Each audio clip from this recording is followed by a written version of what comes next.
Alright guys, author Matthew Douglas Pinard, 7:20 p.m. We've got a white horse. Look at this. See the white horse? See the head of the horse? There's the body and a wing above it at 7:20 p.m. Now, Matthew 7:20, my name's Matthew. Kind of funny. But it talks about fruits, right? And Jesus said, you know, in end times, how will we know who's Christian and who's a deceiver? And you'll know them by their fruits. Their fruits could be gifts. Their fruits could be gifts of prophecy. Their fruits could be gifts of healing. Their fruits could be gifts of unmasking the demonic agendas on earth. But here we got a white horse in the sky at a time that references Matthew 7:20, which talks about fruits and knowing people's fruits.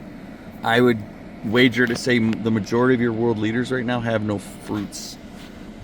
Heavenly fruits. They certainly have demonic fruits. They certainly are careening towards a third world war, which makes zero sense. But your garbage class of people, you know, the ruthless, evil, quote unquote royal bloodlines that are demon, demonic, reptilian. I think we all know that. I don't think that's even, you know, a hidden agenda. Want to have another third world war to depopulate. And they think they're going to go underground in bunkers. And the Bible says they will pray for the rocks to fall in on them. So what is my point by saying this? My point is saying we're very close for that trumpet to sound. Why is this white horse significant?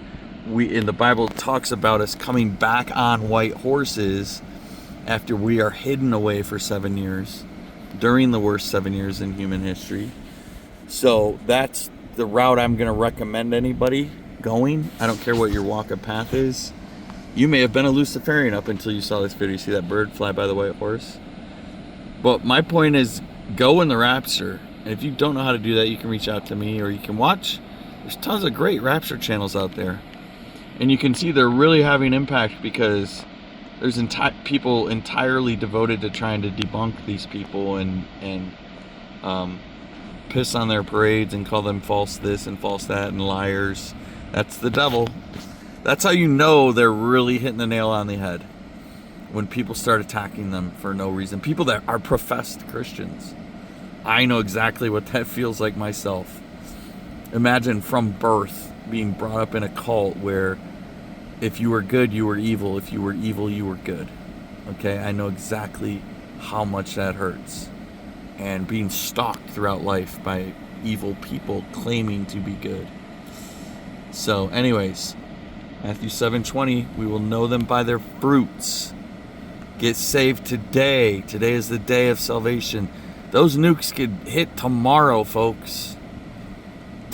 You have no look. I'm a decorated military veteran, Army veteran. I have a master's in military history. I'm not tooting my own horn, but holy cow, are we on the brink of a full-on nuclear exchange with multiple nations that have thousands of nuclear warheads.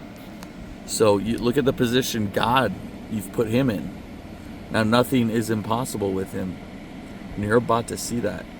You're about to see the kind of wrath he can bring to a world that chose this course deliberately. So anyways, get ready to get on a white horse. Giddy up. Come on.